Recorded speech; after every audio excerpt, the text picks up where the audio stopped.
Tell me about an interesting case at the pain center. Yeah, sure.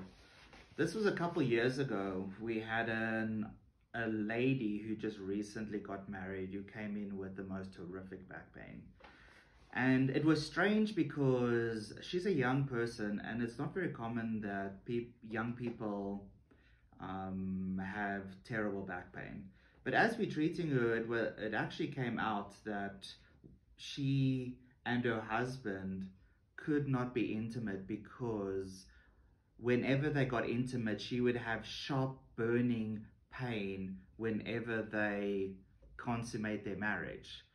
And I found what was interesting about that is that she felt so much shame about that she could not be close to her husband, that she completely refused to talk to anybody about it, not to the doctors, the health providers, or anything like that.